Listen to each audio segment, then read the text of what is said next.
Me vino a ver la Confederación General del Trabajo, con todo su plana directiva, para pedir que sacáramos leyes donde se impidiera el despido o se volviera a la doble indemnización o triple indemnización. Y yo les dije que no iba a tomar ninguna de esas medidas, que objetiva y discursivamente sonaban muy bien, que iba a estar toda la sociedad de acuerdo, pero que iban a tener efectos totalmente opuestos.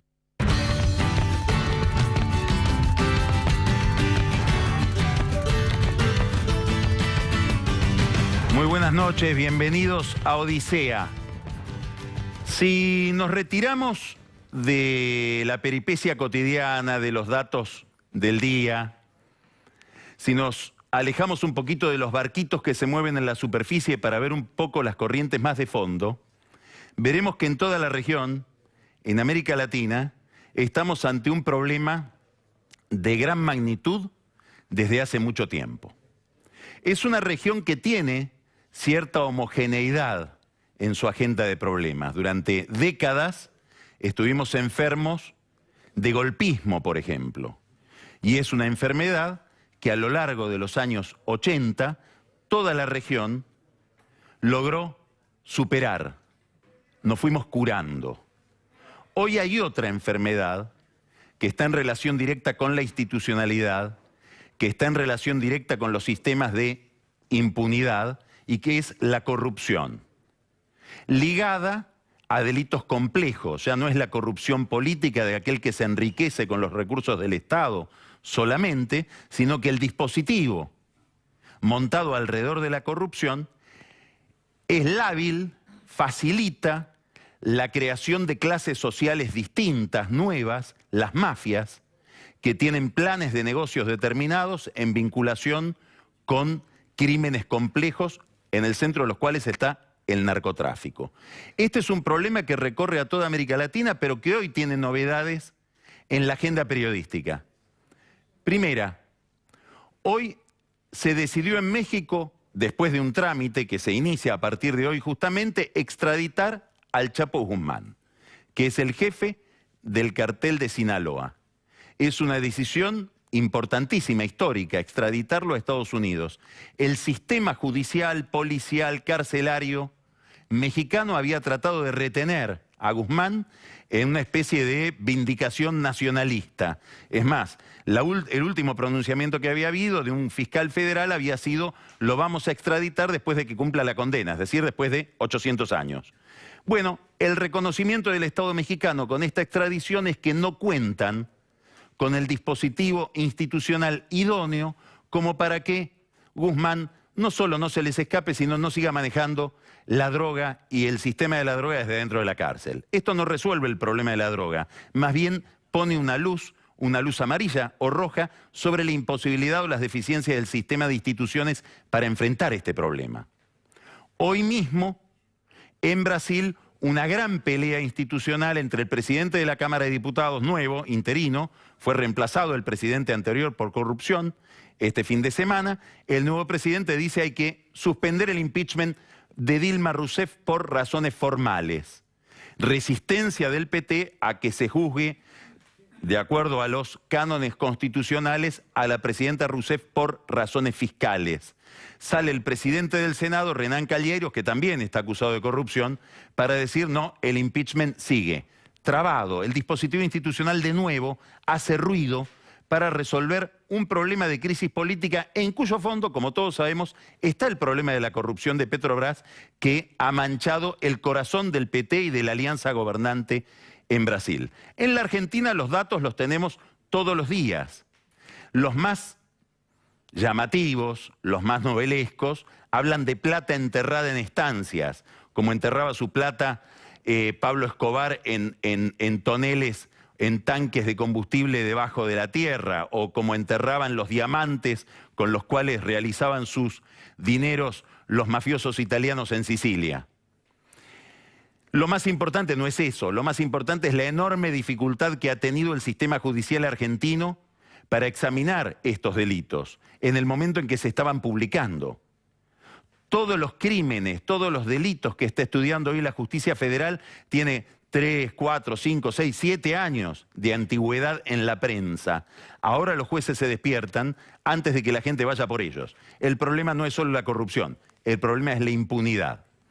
Y un gran desconcierto de la política frente a esta mega corrupción que aparece rodeando a Cristina Kirchner, de quien ya, más allá de que se unifiquen o no las causas, empieza a quedar claro que había un circuito alrededor de ella de sobrefacturación de la obra pública con recursos del Estado, con recursos de los contribuyentes. No hace falta caer en la demagogia de decir con recursos que tenían que ser destinados a escuelas, a hospitales, a jardines de infantes, que después, para transformar esos sobreprecios en coimas había que negrearlos, después volver a blanquearlos y volvían en forma de sobornos para la familia Kirchner en Otesur. Todo esto ha puesto a Cristina Kirchner, al liderazgo de Cristina Kirchner en crisis, no solamente delante de la prensa, de los sectores medios que ya no la querían, sino dentro de su propia base social, dentro de su propio electorado, dentro de aquellos que la sostienen o la sostenían. Y esto basta con hablar con kirchneristas muy íntimos de la presidenta, con dirigentes de movimientos sociales, para saber cuánto está perforando estas imágenes de gente ligada a Cristina Kirchner contando plata de la corrupción en la base social más desguarnecida, que es la que venía viendo en Cristina una especie de heroína de la distribución del ingreso. Esta crisis del liderazgo de Cristina Kirchner, esta fisura moral en ese liderazgo, no debe impedir mirar otros fenómenos ligados a la expresidenta. Podemos calcular cuántos diputados tiene, que son menos que los que tenía.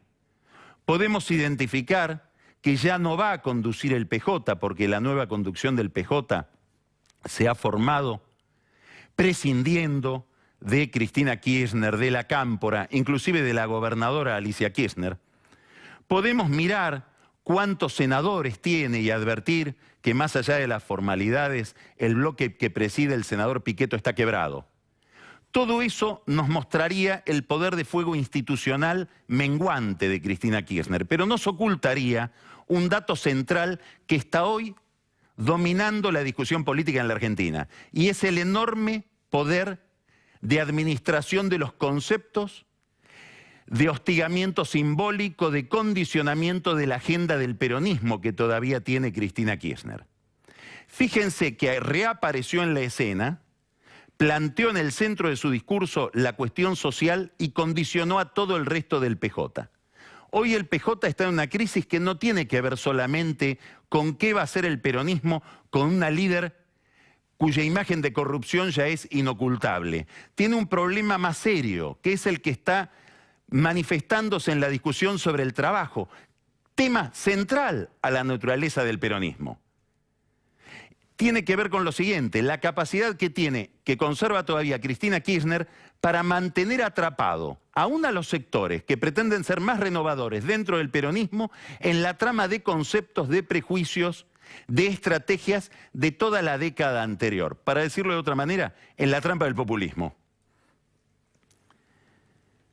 Cristina Kirchner aparece en escena, habla de una crisis social que va a hacer, como le dijo a ella a todos sus íntimos, que esto no se aguante más, un diagnóstico según el cual esto se derrumba mañana, porque hay una ola de despido gigantesca, esto es el relato de Cristina respecto del gobierno de Macri, tensiona la agenda del peronismo y lo obliga a Miguel Pichetto y después a Massa a proponer una idea, una estrategia frente al problema del empleo típica de lo que ha sido la administración anterior, no tanto la de Moreno, más bien la de Kicillof, según la cual los problemas de la economía se podían corregir con poder político y con legislación.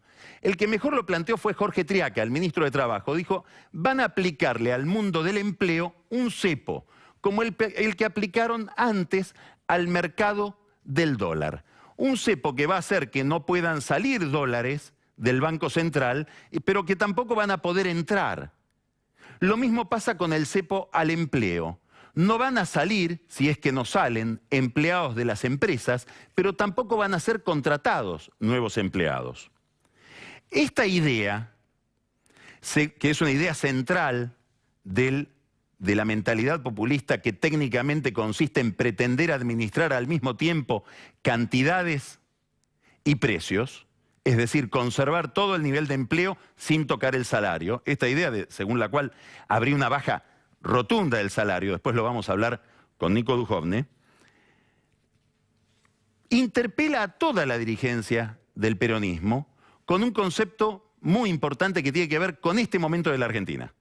La Argentina está pasando una transición de una economía subsidiada gracias no solamente a una mentalidad del gobierno, sino a un ciclo extraordinario de las commodities que hizo posible que esa mentalidad se pusiera en operaciones sin un desastre demasiado importante, a una economía más competitiva, que si quiere mantener los niveles de vida de la población debe ser necesariamente más productiva, más abierta.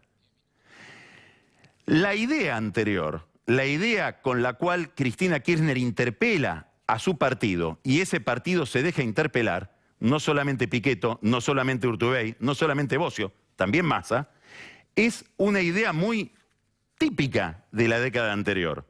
Se puede distribuir riqueza sin crear riqueza. Es decir, se puede pensar en la distribución del ingreso sin pensar en la inversión. Este es el debate que hay hoy en el seno de la política argentina. Este es el debate que se está por dar en la Cámara de Diputados. Este es el debate que intenta dar Macri, convocando hoy a empresarios y sindicalistas para orientar la discusión en favor de las tesis del gobierno. Los datos hablan de algo distinto de lo que nos está hablando la política, o por lo menos la política opositora. Escuche. En la Argentina hay 6.300.000 trabajadores privados. Hay 3 millones de empleados públicos y 6 millones de personas que no pueden blanquear su situación laboral, que son o desocupados o trabajan en negro. La ley por la cual se le impone un cepo al empleo con la doble indemnización está destinada no tanto a beneficiar a quienes están empleados, sino más bien a castigar al que está fuera del sistema. Este es un problema para algunos sindicatos, el problema del desempleo. Es un problema sobre todo para la UOCRA, que tiene 50.000 desempleados por la crisis de la obra pública, y es un problema, si se quiere, menor para la UOM. Fíjense el caso de la UOM. El presidente estuvo con los sindicalistas hoy y le pregunta a Caló, el secretario general de la UOM, ¿cuántos empleados tenés? 450.000. ¿Cuántos desempleados tenés? 3.000. ¿Y esta es la oleada de despidos? 2002, procedimientos de crisis en las empresas, que son procedimientos que existen frente al desempleo. Son mecanismos para paliar el problema del desempleo, que existen hoy. En el año 2002, en el pico de la crisis recesiva, 71.000 procedimientos de crisis. El año pasado, 2015, 70 procedimientos de crisis. Es decir, 70 reclamos de empresas que dicen ayúdenme a mantener el empleo de mi planta de trabajo, de trabajadores. Este año, ¿cuántos hay en lo que va del año? Procedimientos de crisis. El año pasado total 70. Este año 14. El gobierno también está interpelado frente a este problema. Esa interpelación tiene que ver con una discusión interna dentro del gobierno, los que decían había que hacer un acuerdo económico y social que evite este tipo de leyes al comienzo, los que dijeron que no, bueno, ahora están negociando con el Congreso que no haya esta ley. Y hay una reacción por parte de Triaca, por parte de Macri, por parte de Pancho Cabrera, que es el ministro de Producción, para evitar que se trate la doble indemnización del Congreso. Ese es el centro de la reunión que hubo hoy en la Casa Rosada, donde el presidente convocó a sindicalistas y empresarios. es hacerle hacer una manifestación a ambos sectores en contra de la doble indemnización con dos objetivos. O bien que Massa corrija su posición y no avance con esa idea en el Congreso, o bien que cuando el presidente vete la doble indemnización después de un tratamiento bastante largo en la Cámara de Diputados, después en senadores, etcétera, no haya por parte de la dirigencia sindical un paro en repudio a ese veto.